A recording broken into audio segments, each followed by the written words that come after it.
ہے کہ عمران خان صاحب کی ضمانت مسترد کر دی گئی ہے جو انہوں نے لاہور ہائی کورٹ میں دائر کی تھی۔ لاہور ہائی کورٹ نے عمران خان صاحب کو بہت مرتبہ بلایا لیکن وہ لاہور ہائی کورٹ نہیں گئے۔ عمران خان صاحب کے پاس اپنے ریزنز ہیں کہ وہ وہاں ٹریول نہیں کرنا چاہتے، سیکیورٹی ایشوز بھی ہیں، ان کے ہیلتھ ایشوز بھی ہیں، انہوں نے میڈیکل رپورٹ بھی جمع کروائی، لیکن اس کے باوجود عدلیہ نے عمران خان صاحب کو بار بار بلایا، بار بار موقع دیا اور 6 بجے تک کا ٹائم دیا گیا۔ 6 بجے کے بعد جب دوبارہ عدالت بیٹھی تو لگ بھگ 6:30 بجے کے قریب یہ حکم آ گیا کہ عمران خان صاحب کی ضمانت مسترد کی جاتی ہے۔ اب اگر عمران خان صاحب کو گرفتار کرنا چاہے پولیس تو وہ گرفتار کر سکتی ہے، لیکن اس کے لیے انہیں زمان پارک کے اندر ایک آپریشن کرنا پڑے گا، ایک ایسا آپریشن جس میں انہیں عمران خان صاحب کے ساتھیوں کا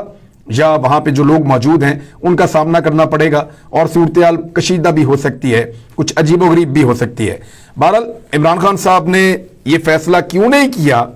عدالت جانے کا، اس کے بارے میں انفارمیشن تو ہے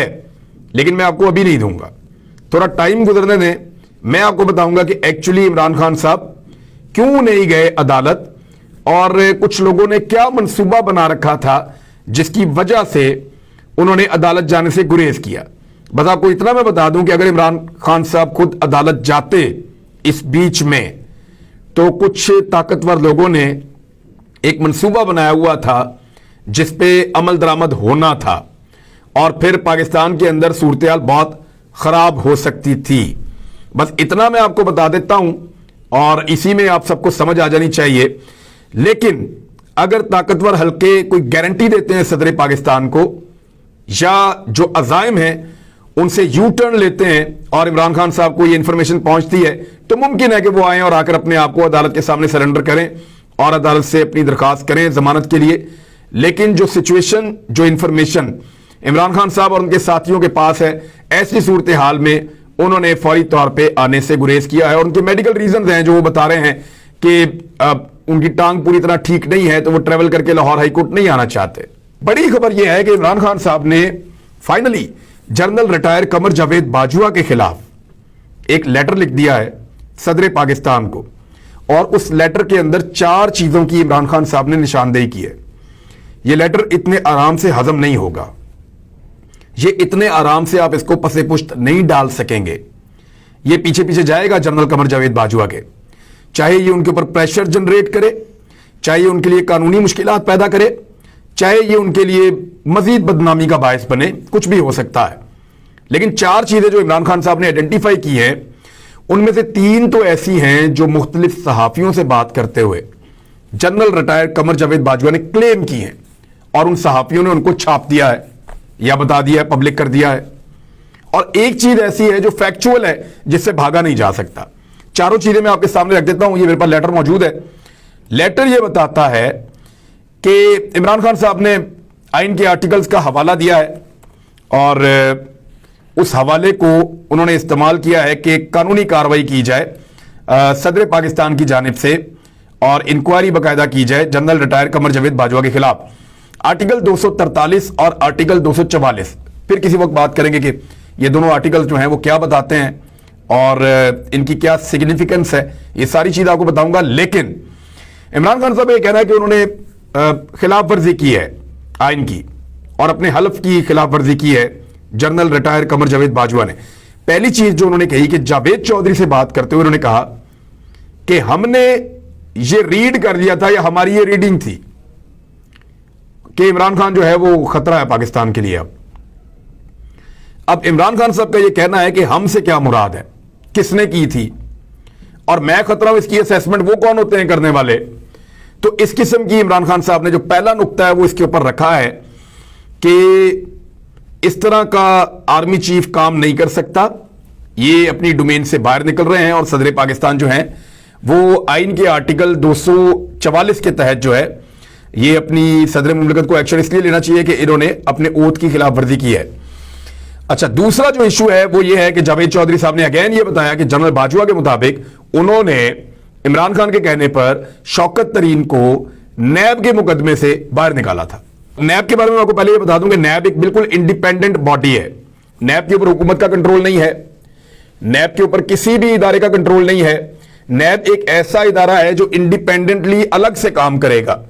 لیکن پاکستان میں سب جانتے ہیں کہ اسٹیبلشمنٹ نیب کو کنٹرول کرتی ہے، مجھے نیب کے آفیسرز نے بتایا ہمیں تو احکامات بڑے گھر سے آتے ہیں اور بہت طاقتور لوگ ہیں پاکستان کی اسٹیبلشمنٹ کے جو ہمیں احکامات دیتے ہیں، لیکن اس بات کو کون مانے؟ لیکن اب جنرل ریٹائر قمر جاوید باجوہ صاحب نے خود کہہ دیا کہ شوکت ترین کا کیس عمران خان کے کہنے پر جنرل فیض حمید کو کہہ کے جنرل باجوہ نے ختم کروایا تھا نیب میں۔ تو ایک تو نیب کے اوپر اثر انداز ہونا، یہ بھی وہ اپنے حلف کی خلاف ورزی کر رہے ہیں، اپنی ڈومین سے باہر جا رہے ہیں، اور تیسرا جو آفتاب اقبال صاحب کو انٹرویو دیتے ہوئے ایک کلیم کیا جنرل باجوہ نے، اور وہ کلیم ابھی موجود ہے، آفتاب اقبال صاحب نے صرف ویڈیو ڈیلیٹ کی ہے رواداری کے طور پہ، یہ رواداری دکھاتے ہوئے انہوں نے کہا میں نے ویڈیو ڈیلیٹ کر دی ہے، لیکن آفتاب اقبال صاحب کا یہ کہنا ہے کہ ڈینائی نہیں کیا جا سکتا اس سے، اور نہ وہ مکرے اس بات سے کہ جنرل باجوہ نے یہ کلیم کیا کہ وہ عمران خان کی خفیہ ریکارڈنگز کیا کرتے تھے اور ان کے پاس وہ ساری ریکارڈنگز موجود ہیں اور وہ عمران خان کے پول کھول دیں گے۔ تو جنرل باجوہ نے جو ریکارڈنگ کی وہ کس قانون کے تحت کی اور کیسے انہوں نے اپنے پاس رکھی، اور آئی ایس آئی کے ڈی جی سے بھی بالا تر وہ کہہ رہے ہیں جی ان کو بھی نہیں پتا تھا اور یہ میرے پاس موجود ہیں۔ تو عمران خان صاحب نے یہ تیسرا نقطہ اٹھایا کہ ایک پرائم منسٹر کی آڈیو کیسے ریکارڈ کر سکتے تھے یا ویڈیوز کیسے بنا سکتے تھے ایک آرمی چیف جس کا وہ اعتراف کر رہے ہیں، تو اس کے اوپر بھی انہوں نے صدر پاکستان کو کہا۔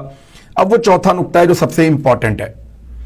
چوتھا نقطہ یہ ہے کہ میں نے آپ کو پہلے بھی بتایا تھا کہ پاکستان کی ایک پالیسی بن گئی تھی اور عمران خان صاحب نے آج اس کے بارے میں بتایا ہے کہ ایک پالیسی بن گئی تھی کہ ہم نے روس اور یوکرین کی لڑائی میں نیوٹرل رہنا ہے۔ اب اس پہ عمران خان صاحب نے ڈیٹیل کے اندر یہ بتایا کہ ہم نے بہت زیادہ ڈسکشن کی، پھر ہم کنسنسس پہ پہنچے، تمام سٹیک ہولڈر سے بات کی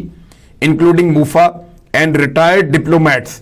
جو ریٹائرڈ ہو چکے تھے سفیر مختلف، ان سے بھی بات چیت کی جن کا ایکسپیرینس تھا ریلیونٹ فیلڈ کے اندر اور وہ اسپیشلسٹ تھے ان چیزوں سے متعلق، اس خطے سے متعلق۔ تو ان لوگوں نے کہا تھا کہ یوکرین اور روس کے معاملے میں ہمیں نیوٹرل رہنا چاہیے جیسے کہ باقی ملک ہیں، لیکن جنرل قمر جاوید باجوہ نے ایک وائلیشن کی اور انہوں نے یوکرین اور روس کی وار کے اندر اپنا موقف نیشنل پالیسی سے یا ریاست کی پالیسی سے بدل کر دیا، اور یہ انہوں نے کیا انٹرنیشنل کانفرنس ان اسلام آباد آن 2 اپریل 2022 دا اسلام آباد سیکورٹی کانفرنس میں۔ اب ہوا یہ تھا 2 اپریل، اس میں ایک نقطہ اٹھایا جائے گا، وہ یہ اٹھایا جائے گا کہ اس وقت عمران خان وزیر اعظم تھے تو انہوں نے کارروائی کیوں نہیں کی جنرل ریٹائر قمر جاوید باجوہ کے خلاف، لیکن جب آپ ان حالات کو دیکھیں گے تو آپ کو آئیڈیا ہو جائے گا۔ اس وقت عمران خان صاحب اپنی اسمبلی تحلیل کر چکے تھے اور صدر پاکستان کو ایڈوائس بھی بھجوا چکے تھے، معاملہ دوبارہ عدالت میں بھی جا رہا تھا اور عمران خان کے خلاف تحریک عدم اعتماد بھی آ چکی تھی، اور ان چیزوں کے اندر بہت زیادہ انگیج تھے، اور ممکن ہے عمران خان صاحب نے اس وقت اس چیز کو مائنڈ ضرور کیا ہو لیکن انہوں نے گریز کیا ہو کسی بھی محاذرائی سے، لیکن قانونی نقطہ نظر سے، آئینی نقطہ نظر سے اس پہ ایکشن ہونا چاہیے۔ جب بھی پاکستان میں کوئی ڈکٹیٹرشپ ہوتی ہے تو موقع کے اوپر تو کوئی بھی ایکشن نہیں لے پاتا نا، تو ایکشن تو پھر بعد میں ہوتا ہے جب قانون کے سامنے چیزیں جاتی ہیں۔ بہرحال ان 4 چیزوں کے اوپر عمران خان صاحب نے لیٹر لکھ دیا ہے صدر پاکستان کو، اور یہ اب اتنے آرام سے جان چھوٹنے والی نہیں ہے۔ دوسری جانب ایک اور بڑی عجیب خبر آئی ہے، اور یہ بہت بڑی خبر ہے کہ جو چیف الیکشن کمشنر ہیں انہوں نے ایک سٹیٹمنٹ دے دیا ہے سپریم کورٹ آف پاکستان میں، اور یہ سٹیٹمنٹ جو ہے یہ ایک نئی صورتحال پیدا کر چکا ہے۔ انہوں نے کہا سی سی پی او لاہور جو تھے غلام محمود ڈوگر، ان کے تبادلے کے کیس کی سماعت ہو رہی تھی، چیف الیکشن کمشنر نے کہا کہ کچھ باتیں عدالت کے سامنے رکھنا چاہتا ہوں، آرمی سے سیکیورٹی مانگی تو انکار کر دیا گیا، عدلیہ سے آر اوز مانگے